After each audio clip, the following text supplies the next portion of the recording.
اب ذرا آتے ہیں اپنی اہم اور سیاسی خبر کی اور بات کرتے ہیں حد بندی کمیشن کی، یعنی پریسمن آیوگ کی بات آپ کے سامنے رکھتے ہیں۔ پریسمن آیوگ کا کام لگ بھگ مکمل اور ابھی تک پریسمن کے پاس 500 سے زیادہ درخواستیں موصول ہوئی ہیں، سجیشنز آئی ہیں، آبجیکشنز ریز کیے گئے ہیں۔ 500 کے قریب درخواست حد بندی کمیشن کے پاس آئی ہیں، اور یہ بھی خبر سامنے آ رہی ہے کہ 6 مئی سے پہلے ہی حد بندی کمیشن اپنی مکمل رپورٹ وزارت داخلہ ہوم منسٹر کو سونپنے جا رہی ہے، جس کے بعد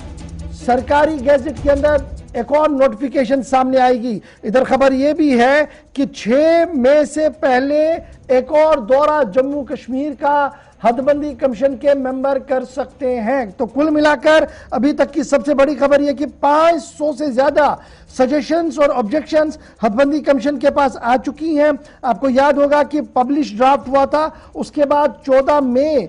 کو پروپوزل جو تھا وہ موو کیا گیا تھا اور 21 دن کا وقت دیا گیا تھا، جو مکمل ہو گیا ہے، اور کل ملا کر 500 سجیشنز اس وقت کمیشن کے سامنے زیر غور ہے۔ 83 سے 90 سیٹیں بنانے کا منصوبہ ہاتھ میں لیا ہے حد بندی کمیشن نے، اور کئی تجویزیں جو نیشنل کانفرنس بی جے پی کی طرف سے دی گئی تھی انہیں پورا بھی کیا گیا، اور کچھ تجویزوں پر زبردست اعتراض بھی نیشنل کانفرنس کو ہے، لیکن سب کی نظریں فائنل ڈرافٹ پر ہوں گی جو وزارت داخلہ کی طرف سے جاری کیا جائے گا۔ سیدھے چلیں گے سری نگر، سنم اعجاز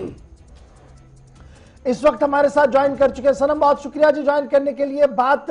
حد بندی کمیشن کی کر رہے ہیں تو خبر یہ ہے کہ 500 سے زیادہ درخواستیں یا اعتراضات کمیشن کے سامنے ہیں۔ ڈیڈ لائن 6 مئی سے پہلے حتمی رپورٹ سونپنے کی بھی بات ہے۔ کتنا مشکل وقت، اور خبر یہ بھی کہ جموں سری نگر کا دورہ بھی ہے۔ بالکل مشکل بھی نہیں ہے، کیونکہ بڑے پیمانے پہ اس پہ کام ہو رہا ہے۔ 6 مارچ 14 مارچ سے 21 مارچ تک کی ڈیلیمیٹیشن کمیشن نے جو اپنی رپورٹ پہ آبجیکشنز دینے کا ٹائم دے رکھا تھا، اس میں وہ جو 1 ہفتے کا ٹائم تھا، اس میں لگ بھگ 500 سے زائد کے قریب جو ہیں وہ آبجیکشنز آئی ہیں، سجیشنز آئی ہیں۔ اور اس میں سب سے بڑی بات یہ ہے کہ ایک تو زیادہ تعداد جو ہے وہ جموں کشمیر کے لوگوں نے ہی اس میں آبجیکشنز ریز کیے ہیں، ملک کے باقی دوسرے حصوں سے کوئی زیادہ انٹرسٹ نہیں دکھائی گئی ہے۔ اور جموں کشمیر میں بھی جو ابھی کچھ دیر پہلے ہم نے بات کی تھی کچھ سرکاری عہدے، تو ان کا ماننا تھا کہ یہ زیادہ آبجیکشن جو ہیں جموں صوبے سے آئی، کشمیر سے کم آئی ہیں۔ اور اب اس کے بعد کیا ہوگا، اس کا ڈیٹ ختم ہو گیا، پبلک ڈومین پہ سجیشنز لے لی ان کو، اب سجیشن کو دوبارہ دیکھا جا رہا ہے اور اس کے بعد فائنل ڈرافٹ بننے کی تیاری۔ اور جس طرح چیف الیکشن کمیشن سے لے کے ڈیلیمیٹیشن کمیشن کے عہدیداروں نے پہلے بتایا کہ 6 کی تاریخ تک یہ فائنل ہو جائے گا، اور اس کے ساتھ ہی ڈیلیمیٹیشن کمیشن کا رپورٹ جو ہے سرکار کو سونپا جائے گا۔ لیکن اس سارے کے بیچ میں جتنی بھی سجیشنز آئی ہیں، جتنی بھی اس میں آبجیکشنز آئی ہیں، اس کو ایک بار پھر مانیٹر کرنے کے لیے یا زمینی سطح پہ دیکھنے کے لیے الیکشن کمیشن جموں کشمیر کا پھر دورہ کر رہا ہے، اور اس دورے کے دوران ان سجیشنز پہ غور کیا جائے گا، اس کا ریویو لیا جائے گا، اور اگر پاسبل ہوا تو اس کو کہیں نہ کہیں امپلیمنٹ کرنا پڑے وہ کیا جا سکتا ہے۔ یہ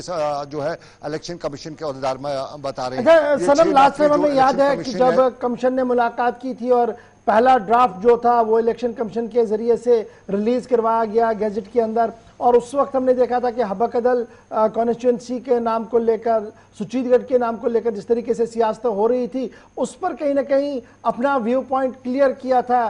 حد بندی کمیشن نے۔ لیکن اس کے بعد جس طریقے سے نیشنل کانفرنس نے کوئی 21-22 صفحات پر مشتمل اپنی تجویزیں رکھی تھی، اور اب 500 سے زیادہ ڈیلیگیٹس کی طرف سے جو باتیں سامنے رکھی گئی ہیں، کیا یہ ممکن ہوگا کہ ہر ایک کو آپ سیٹسفائی کر پائیں گے، یا اب جو یہاں سے فیڈ بیک آیا ہے اس کو افسروں کے ساتھ آپ ڈسکس کر کے بیچ کا راستہ تھوڑا سا اوپر نیچے کر کے نکالنے کی کوشش کریں گے، یا اور کچھ میجر چینج اس میں دیکھنے کو مل سکتی ہیں؟ دیکھیں، ڈیلیمیٹیشن کمیشن کیا کچھ کر رہا ہے وہ الگ سی بات ہے، وہ افسران کے ساتھ اس وقت ٹچ میں ہے، ڈسٹرکٹ اتھارٹیز پہ جہاں سے جو ڈیموگرافیز کانسٹیچوئنسی کی بدلی گئی ہے اس حوالے سے وہ اوپینینز لے رہا ہے ڈسٹرکٹ ایڈمنسٹریشن کے، وہاں کی لوکل ایڈمنسٹریشن سے وہ ہو رہا ہے۔ لیکن جو نیشنل کانفرنس نے یہاں پہ دیا ہے، اپنی آبجیکشنز ریز کی ہیں، سجیشنز ریز کی ہیں، میں نے نیشنل کانفرنس کے 1-2 لیڈران سے ابھی پوچھا، کچھ دیر پہلے پوچھا ہی تھا، تو ان میں کہیں کوئی پازیٹیونیس دکھائی نہیں دے رہی ہے۔ ان کا ماننا ہے